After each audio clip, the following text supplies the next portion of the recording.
Dire bien une chose que je sais faire, c'est niquer les mères. Gosse d'herbe et un don père pour calmer les nerfs. Je crois pas que ton boule fera l'affaire, ta bouche peut le faire. Hey tout le monde, j'espère que vous allez bien. Donc aujourd'hui on se retrouve dans une vidéo. Donc c'est une vidéo en fait où je vais parler des contraintes des VIP et des non VIP, parce que dans les deux cas on a des contraintes, mais c'est vrai que les non VIP ont particulièrement plus de contraintes, ce qui est en même temps logique. Donc du coup je vais commencer en même temps de vous parler, je vais faire un look, enfin voilà. Je vais commencer par les contraintes des non VIP. Donc pour moi déjà la contrainte principale c'est de pas être VIP, donc c'est-à-dire de pas bénéficier de tout le VIP peut apporter, donc c'est-à-dire acheter tout ce qui a le statut VIP. Donc ça c'est vrai que c'est hyper con, parce que genre la plupart des choses VIP sont la plupart des choses les plus belles en fait. Donc c'est vrai que c'est un peu con, on va dire. Ensuite les contraintes des VIP, c'est les autographes, de pas pouvoir faire des autographes avant 1 heure. Enfin je veux dire, ça c'est hyper chiant.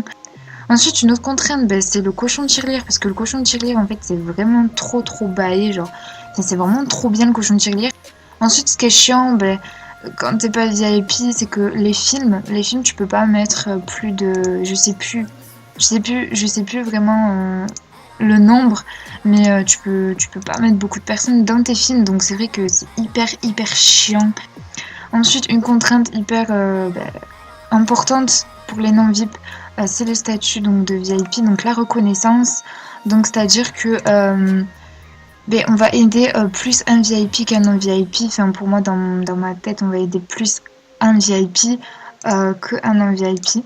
Ensuite, ce qui est chiant dans le fait de pas être VIP, c'est le visage en fait, parce que le visage, perso, moi je le trouve tellement BG et moi personnellement ça me saoule un peu le visage, donc voilà, quand t'es pas VIP c'est vrai que c'est un peu chiant. Ensuite, une autre contrainte dans le fait de pas être VIP, c'est les amis. Moi personnellement ça me saoule trop d'avoir une limite, genre quand t'es pas VIP ça saoule trop d'avoir une limite dans tes amis, de pas pouvoir accepter et tout, donc c'est vrai que ça c'est hyper lourd. Maintenant, je vais passer aux contraintes des VIP. Donc, en gros, les VIP, il n'y a pas forcément trop de contraintes, mais il y en a une énorme en fait. C'est les gens qui grattent, donc qui grattent des salutations, des souhaits, du VIP. Après, moi personnellement, je suis une grosse gratteuse et je l'assume, mais c'est vrai qu'il y en a, c'est vraiment des gratteurs plus, genre c'est la taxerie plus, mais vraiment, genre il y a des gens, quand ils te grattent, t'as vraiment envie de les frapper des fois. Non, mais je vous jure.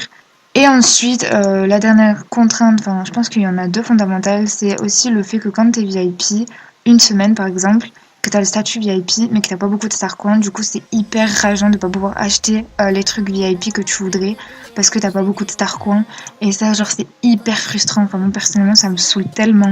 Donc voilà, cette vidéo est terminée, j'espère en tout cas qu'elle vous aura plu, même si elle a été assez courte. Je vous fais plein de gros bisous, et je vous dis à la prochaine pour de prochaines vidéos. Bye. Ouais, c'est le désert dans la tête. Je remplace centime par centime.